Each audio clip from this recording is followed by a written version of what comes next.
The Apollo Belvedere is a paradigmatic Roman marble statue, widely admired since the Renaissance, that preserves and transmits a classical Greek sculptural composition of monumental cultural importance. The Apollo Belvedere entered scholarly awareness after its discovery in the late 15th century and subsequent acquisition into papal collections. It has been housed since the 18th century in the principal papal collection now administered by the Vatican Museums. The figure, an idealized nude male in an elegant contrapposto engaged in a dynamic, slightly spiraling pose, has been taken as the marble Roman replica of a lost Greek bronze celebrated in antiquity. Early documentary sources and the statue's early modern display in the cortile established it as a canonical image of aesthetic perfection, shaping both scholarly debate and popular taste. The extant marble is generally regarded as a Roman marble copy, probably of the 2nd century AD, after a Greek original of the 4th or 5th century BC. Precise fine spot documentation for the original discovery is uneven. Early modern records are fragmentary, so archaeological context must be inferred by comparative typology. Formally, the composition is defined by a poised tension.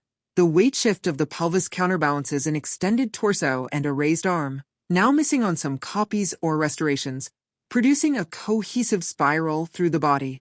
The face is idealized, with calm expression and smoothly modeled planes, while anatomical modeling reveals careful attention to soft transitions of muscle and tendon, qualities that combine classical restraint with a late classical freedom of movement.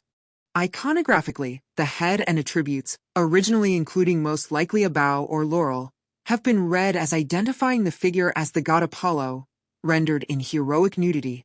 Ancient literary tradition attributes the celebrated canonical Apollo prototypes to a handful of eminent Greek sculptors.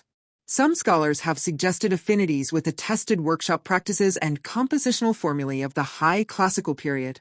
Others favor a slightly later Hellenistic original that emphasized refined movement. A recurrent name in art historical discussion is the Greek sculptor Leochares, who is sometimes cited in ancient lists of famous works, yet secure attribution remains circumstantial rather than epigraphically proven. The marble of the statue shows typical imperial Roman carving techniques, point transfer marks in sheltered areas, toolwork traces in hair and drapery, and evidence of later restorations at vulnerable joints. From the 16th century onward, the Apollo Belvedere became an aesthetic ideal, often cited in treatises on beauty, and formed a central point in debates about artistic ideal versus natural representation.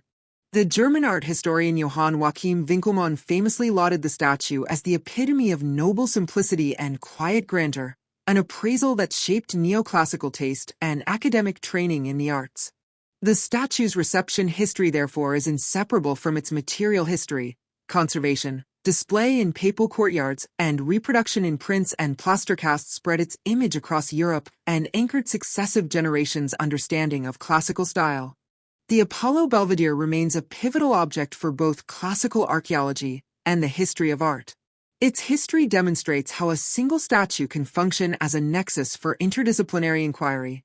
Material science refines questions of origin and technique, and reception studies reveal how meaning transforms across centuries. Thanks for watching. If you enjoyed this video, please subscribe so you won't miss new ones.